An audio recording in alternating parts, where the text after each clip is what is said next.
During Etsy's Q1 investors call, their new CEO, Kriti Patel, shared a few promising updates about the direction of the platform and plans for improvements in the coming months. In today's video, I'm running through the most important updates from this presentation, so you don't have to sit through the full hour-long call.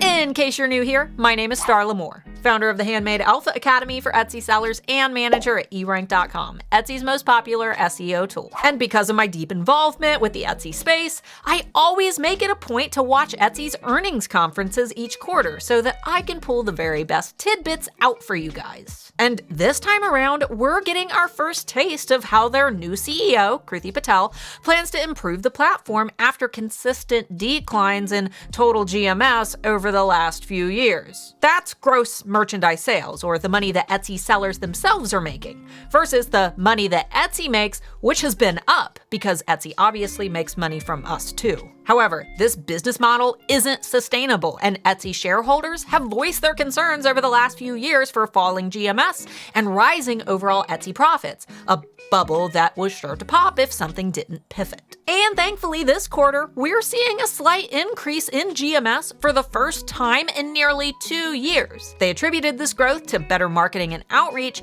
as well as an increase in app usage. In fact, in December, Etsy cited app-based checkouts at around 43%, but last quarter, that percentage increased to 47%. A good indication that their efforts are paying off, but it's also an important reminder that sellers should frequently check how their storefronts and listings display from the Etsy app, just to make sure that you're optimized for what now makes up nearly half of Etsy's customer base. When it comes to Etsy search and SEO, Etsy said that they're shifting away from only prioritizing what's most likely to convert in the moment, and towards more personalized, relevance-based machine learning. Basically, this means that Etsy wants to get better at showing shoppers items that match their tastes, behavior, and current shopping mission, something that they've been working on for a while, but that they're also getting better at over time, which is great because this means that shops who sell in saturated industries have an improved chance of being seen, rather than first pages only being occupied by high-ranking mega sellers. Etsy said that search and discovery changes help surface higher quality, more differentiated inventory.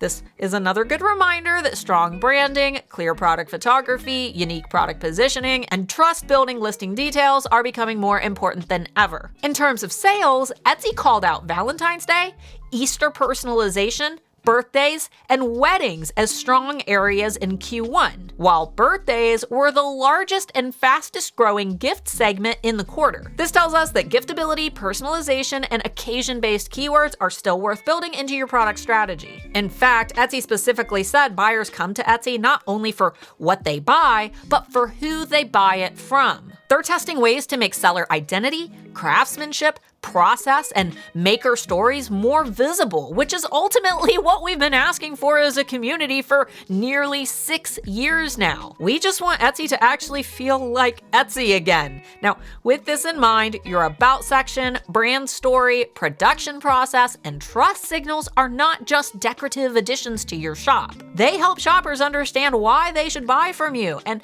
they help to establish trust. The last bit, and the part that always has me nervous, is their investment in AI tools for sellers. If you missed it, be sure to check out this video up here, which covers how tons of Etsy sellers tanked their best-selling listings after using Etsy's new AI title tool. Lots of mistakes on Etsy's part took place when this happened, mainly that Etsy didn't warn sellers about the potential negative impact of changing their best sellers. So anytime that Etsy mentions another new AI tool, it automatically gets my hackles raised. We don't know much right now, but Etsy said that they want to reduce friction in the listing process through AI-powered listing tools and more automated workflows. This likely means that we will continue seeing Etsy push sellers towards AI-assisted listing creation and shop management tools. As always, when these tools are rolled out, be mindful of their potential negative impact, and as always, never change listings in your shop that are already performing well. I'll be sure to keep you guys posted when these tools finally make their appearance, so stay tuned for that in a future video. Lastly, and most importantly, is Etsy's expected growth. For Q2, Etsy expects marketplace GMS growth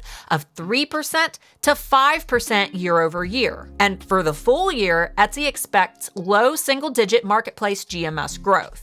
These are high estimates in my personal opinion, especially when we look at how Etsy currently compares to other online marketplaces like Amazon and eBay, all of which are seeing a nearly identical traffic dip. And while dips like these are typical in spring and early summer of each year, overall higher gas prices and an increased cost of living is also having a huge impact on discretionary spending. So we'll have to wait and see if Etsy's projections come close to the mark when their next investor call takes place. All in all though, I'm feeling optimistic about Etsy for the first time in a long time. Kruti seems pretty connected with the seller ecosystem, especially compared to Josh Silverman, who it really felt was just using sellers to build Etsy's name rather than allowing Etsy to be a place where sellers could build their own names. Right now, showing shoppers that we're humans and helping to differentiate ourselves from scammy websites like Temu should be the goal, not just because it builds shopper trust, but